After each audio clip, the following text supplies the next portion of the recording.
Hello friends, Mr. Burrell here. You should have just finished learning about solving rational equations.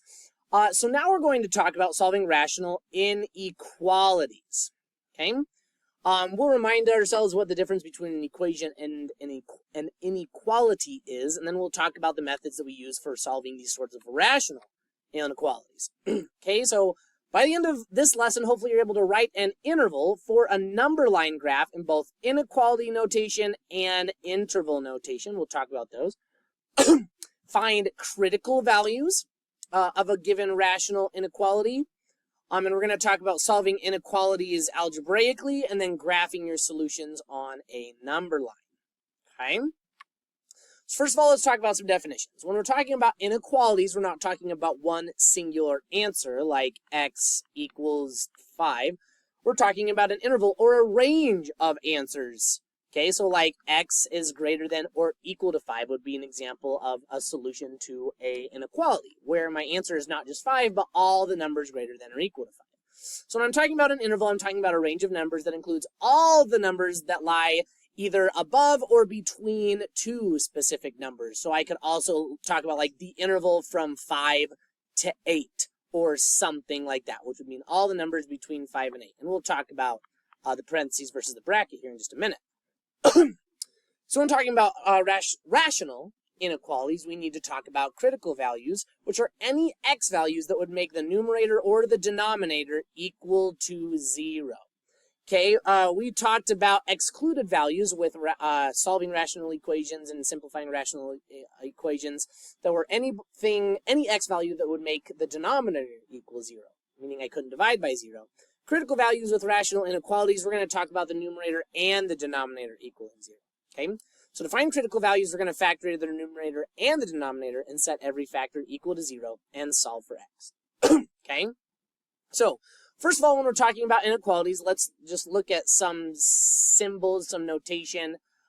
So when we're talking about inequality symbols, these like less than or greater than or equal to symbols mean that the value in question is included in my interval. So if I have like x is less than or equal to 5, that means x can be any value less than 5, and also it could be 5.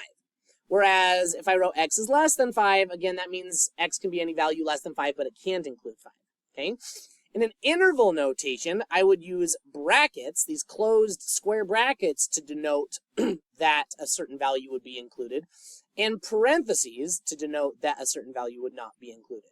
So like if I had the interval from 5 to 8 with parentheses on this side, bracket on this side, that would mean I'm including every number from 5 to 8, but including 8, but not including 5. Okay?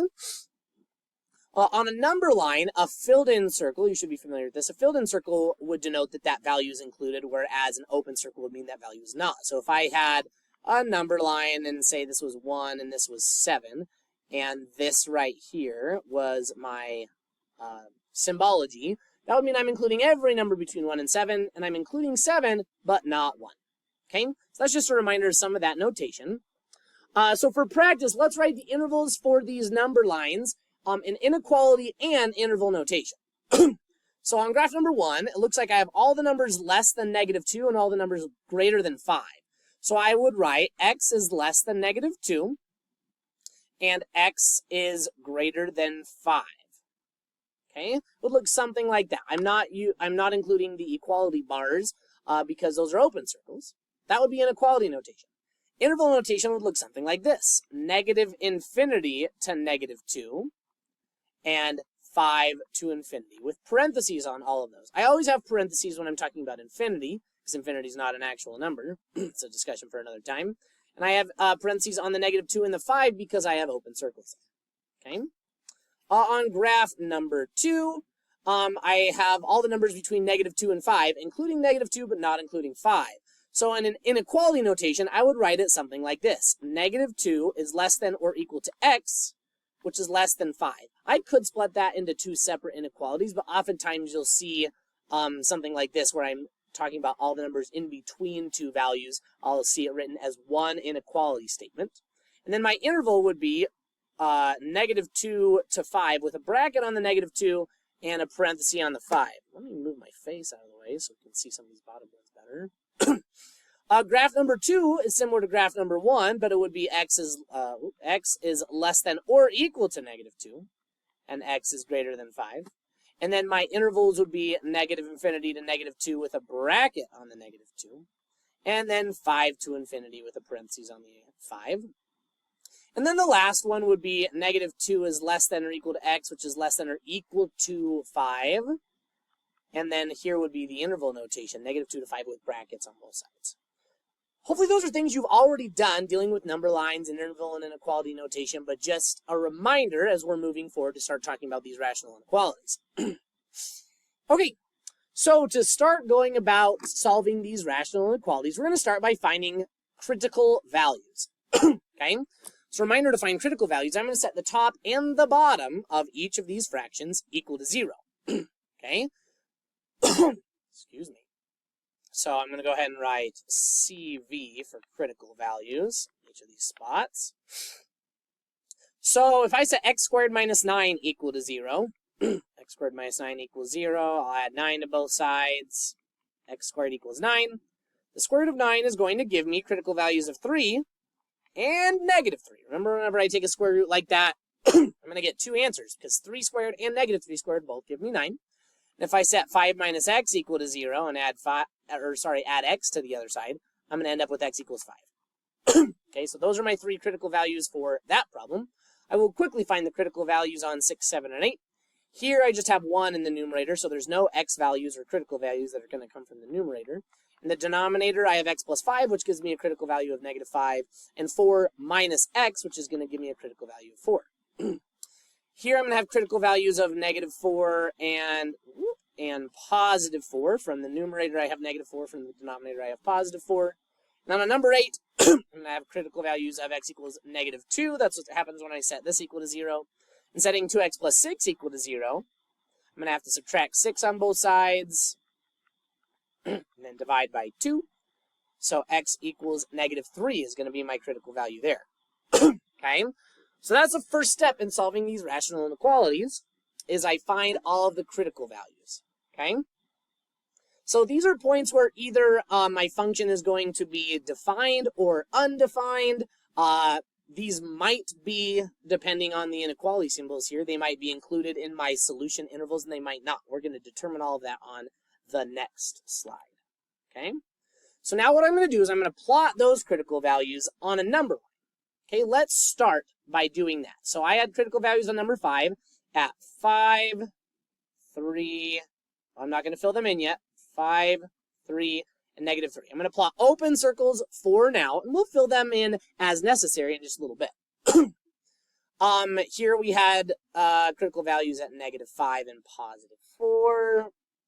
Here we had critical values at 4 and -4.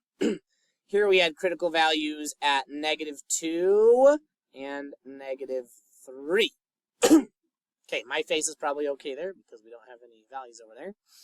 So what I'm going to do, in order to determine what intervals, because remember what I'm talking about inequalities, my solution is going to be an interval of numbers, not just a single number. To find the intervals that are going to be the solutions to these inequalities, I'm going to test numbers in between each of these sets of critical values to see if it is positive or negative, which will help me determine if this expression holds true.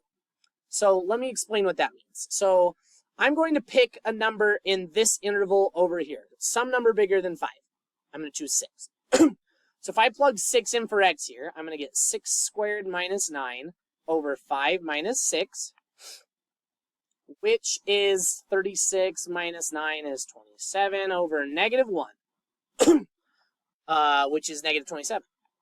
Okay, that's going to give me, that's a negative number. Okay, note that this whole expression here is less than or equal to 0. I want values, when I plug numbers into this expression, I want values that are less than or equal to 0. Negative numbers, like -27, are less than or equal to 0. So that's going to be good. I want that. I want numbers that are negative. Okay, all right. Let's plug a number in between 3 and 5, say 4. So 4 squared minus 9 over 5 minus 4. 4 squared is 16. Minus 9 is 7. 5 minus 4 is 1. That gives me 7, which is a positive number. Okay? Is 7 less than or equal to 0? No. That's not going to be in my solution set. That's not going to be in the interval. Okay, does that make sense? Let's plug in a number between -3 and 3 here. I'm going to plug in 0, because that's an easy one to work with. 0 squared minus 9 over 5 minus 0 gives me -9 over 5. That's a negative number. That's good. I want numbers less than 0. And then let me choose a number less than -3. Let's say -4. So -4 squared minus 9 over 5 minus -4. -4 squared is a positive 16, minus 9 is 7. 5 minus -4, or 5 plus 4, is 9. 7/9 is a positive number, which is not what I want, because I want numbers less than or equal to 0. Okay, so the whole reason I did that whole step, okay, I want to denote in my answer the intervals where this inequality is satisfied. I want numbers that are less than or equal to 0. So I'm going to go ahead and put lines in this section between -3 and 3, and then in this section from 5 on. Note that I only tried one number in each of those intervals, and that's all I'm going to need, because the numbers in between each of these critical values are going to behave the same way. They're going to cause similar results as far as the positive and negative results with these inequalities. Okay? So, graphically, that's my answer. I can say that the answer is all numbers between -3 and 3, all numbers between 5 and infinity. Note that now I need to determine at -3, at +3, and at 5, are those numbers going to be in my solution set? Well, first of all, at 5, that critical value came from the denominator, and if I divide by 0, if I put 5 in here, 5 minus 5 is 0, I can never divide by 0, so this is going to stay as an open circle, because that number cannot be included in my solution. Okay? For 3 and -3, since those came in the numerator, note that I have my inequality here being less than or equal to 0. So if I put 3 squared minus 9 or -3 squared minus 9, that's going to give me 0, which is less than or equal to 0. So those values are going to be included in my solution. So they're going to be solid circles. Okay? That, on the number line, is my final answer. So I'm going to go ahead and write my answer in interval notation. You could also practice writing it in inequality notation. I'm going to write it in interval notation. My answer would be all numbers from -3 to 3 with brackets, because I'm including -3 and 3. And all numbers from 5 to infinity with parentheses, because 5 is not included in my solution set. That's my answer. All done. The solution to this rational inequality is the interval from -3 to 3, the closed interval, and the open interval from 5 to infinity. Okay? Let's do another one. On number 6, we already have plotted our critical values. Let's plug a number in bigger than 4. So I'm going to plug in 5. So it's going to be 1 over 5 plus 5 times 4 minus 5. That's going to be 1 over 10 times -1, which is -10. That's going to give me a negative number. In this particular inequality, I want numbers greater than 0, so I want positive numbers, so that's going to be no good. Okay, let me go ahead and pick a number between -5 and +4, like 0. So that's going to give me 1 over 5 times 4, which is 1/20th, which is a positive number. That's good. I want positive numbers. Let me plug in a number less than -5, like -6. So it's going to be 1 over -6 plus 5 is -1, times 4 minus -6 is 4 plus 6, which is 10. It's going to give me -1/10 again, which is a negative number. That's a no-go. Okay? So since I only want positive numbers, this interval right here is my solution. The numbers from -5 to 4. Now I need to determine if -5 or 4 are going to be included in my solution. Well, both of those critical values came from the denominator of my fraction, so when I put those into my function, it's going to make me divide by 0. That's always a no-go. That's not okay. I can't divide by 0, so those are going to stay as open circles. So my answer is going to be the interval from -5 to 4. The open interval from -5 to 4. Okay? Let's do a couple more. In this particular inequality, note that one difference in this one is this says this expression is less than 0, not less than or equal to. That's going to affect my answer in a minute. So let's pick a number bigger than 4, like 5. 5 plus 4 is 9. 5 minus 4 is 1. That is a positive number. I don't want positive numbers. I want numbers less than 0. That's a no-go. Let's pick a number between -4 and 4, like 0. That's going to give me 4 over -4, which is -1. It's a negative number. That's good. I want negative numbers. Let's pick a number less than -5, like -6. Negative 6 plus 4 is negative 2. Negative 6 minus 4 is negative 10. That gives me 1/5, which is a positive number. That's a no-go. I don't want a positive number. So my interval is going to be between negative 4 and positive 4 right here. Okay. Wow, I ended up making that a really thick line. Forgive me. Okay. Now I need to determine these endpoints for a negative 4 if those are going to be included or excluded from my solution. So first of all, note that this critical value right here came from the bottom of my fraction, so that's always going to be an open circle. I can't divide by 0. In the top of my fraction, if I put negative 4 plus 4, I'm going to get 0 is less than 0. Well, since this doesn't have the equality component, 0 is not less than 0. So this has to stay an open circle too. So my answer is going to be the open interval from negative 4 to positive 4, parentheses on both sides. Okay? I encourage you to pause the video and try number 8 on your own before I go over it with you, but let's take a look at number 8. Okay, so I had critical values at negative 2 and negative 3. Let's try a number bigger than negative 2, like 0. 0 plus 2 is 2. 2 times 0 is 0. Plus 6 is 6, which is 1/3. That's a positive number. I'm going to get positive values over here. That's a no-go because I want numbers less than 0. Let's plug in a number between negative 3 and negative 2. Negative 2.5.